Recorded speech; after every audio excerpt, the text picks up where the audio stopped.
Olá, pessoas do mundo, universo digital, amigos e alunos da Escola Brasileira de Choro Rafael Rabelo. Hoje estou aqui para falar algo que aflige geralmente os pandeiristas que estão chegando num nível mais avançado, pegando divisões rítmicas, estão começando a ter uma compreensão um pouco mais ampla do que é o instrumento, que é sobre a maneira como eu escolho a movimentação da minha mão esquerda conforme a divisão rítmica que eu estou tocando ali dentro da música. Então, muitas vezes, ao fazer divisões rítmicas, que não são aquelas de semicolcheia, bem divididinhas, bem certinhas, os pandeiristas ficam em dúvida de como fazer essa movimentação da mão esquerda para poder adaptar ou para poder se encaixar, se enquadrar dentro dessas novas divisões rítmicas que aparecem. Então, o que eu faço geralmente, nesse caso, é seguir um padrão. Eu tenho um padrão na minha cabeça, já metodizado, já tipificado, já todo certinho, e eu simplesmente sigo esse padrão que eu já tenho estabelecido. E aí, nesse caso, eu vou fazer uma associação clara com a maneira como eu comecei a estudar pandeiro. Antes de ser pandeirista, ainda criança, eu estudei bateria. Estudei aqui em Brasília com Adriel Sorriso, estudei com Augustinho Moraes, pessoas que eu gosto muito, não vejo há muito tempo. E esses caras me ensinaram basicamente o seguinte: na bateria, eles chamam isso de baqueteamento. A primeira semicolcheia eu faço com a mão direita, a segunda eu faço com a mão esquerda, a terceira eu faço com a mão direita e a quarta eu faço com a mão esquerda. E sigo esse padrão.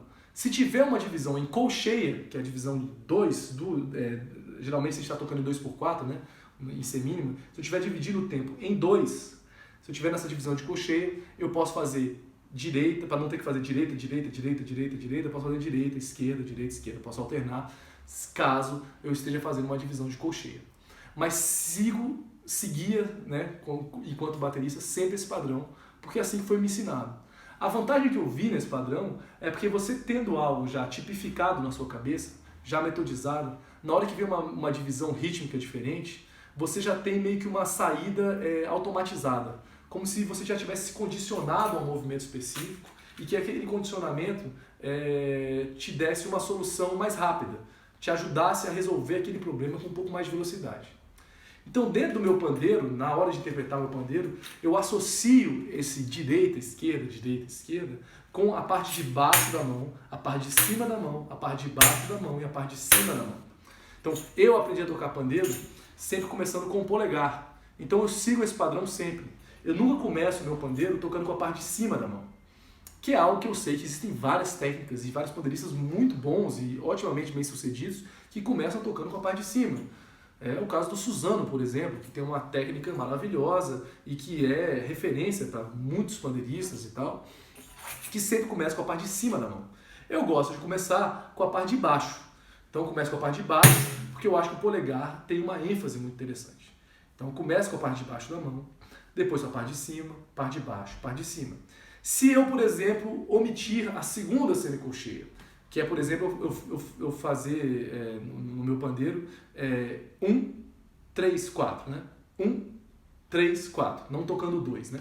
Então, ao invés de eu fazer 1, 3, 4, que eu seria ir para o dedo e depois para a base, eu mantenho a divisão rítmica e o movimento omitindo apenas a base, o dedo, desculpa. Então eu faço 1, 2, 3, 4.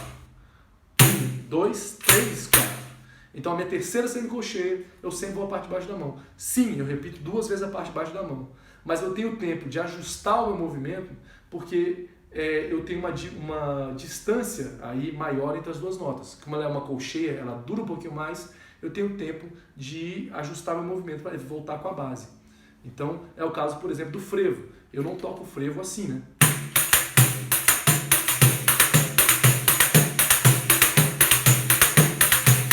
Acho cansativo, acho difícil, me cansa, e do dedo, base, polegar. Então eu toco frevo da seguinte maneira: polegar, base, dedo, polegar, base, dedo, polegar. Tem um vídeo do frevo aí no canal, não sei se já saiu, se não saiu e tal, mas tem um vídeo do frevo em que eu mostro basicamente como eu faço aqui.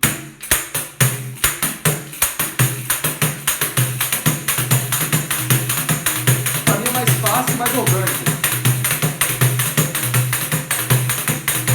Eu ainda acho mais fácil, caso eu queira dar uma continuidade a algum compasso, eu faço que é um movimento natural, um movimento muito próximo do movimento do choro, né, que é o que eu gosto mais de tocar e toco. E a outra pergunta que poderia vir a respeito disso é, se vier uma divisão de colcheia, o que eu faço? Mesma coisa que eu faria na bateria. Faria direita, esquerda, então faço parte de baixo da mão, parte de cima da mão. Então, por exemplo, divisão de semicolcheia seguida de duas colcheias. Então, né? 1, 2, 3, 4.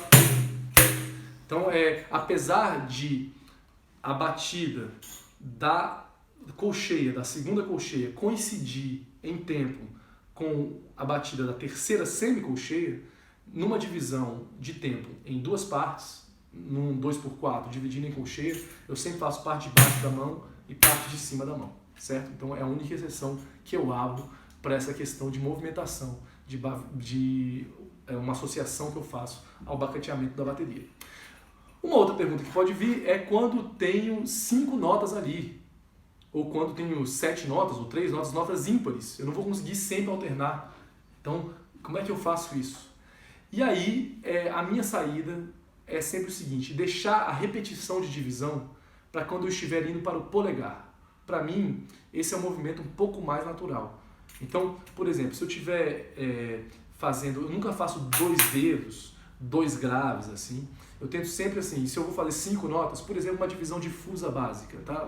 Uma fusazinha que eu vou colocar no meu choro. Eu tô aqui, eu faço 1, 2, 3, 4, eu vou a parte de baixo da mão e depois coloco o polegar. Então, se eu tenho que repetir em algum momento para poder fazer a cabeça do tempo em polegar, que é a regra máxima, que é a cabeça do tempo no polegar, se eu tiver que repetir, eu sempre repito da base do polegar, porque eu acho esse movimento mais fácil do que... Então, repetindo sempre da base do polegar. No resto, então eu sempre vou jogando a repetição de movimento para o final, caso ela tenha que existir. No resto, mantenho o baqueteamento e mantenho a divisão rítmica em alternância sempre no pandeiro. Essa é a importância para mim, da alternância para a compreensão e a agilidade na hora de tocar. Associo mais rápido, penso mais rápido, resolvo mais rápido da maneira como eu interpreto assim. Certo? Muito obrigado a todos que assistiram, agradeço, nos vemos na próxima. Um beijo, até mais.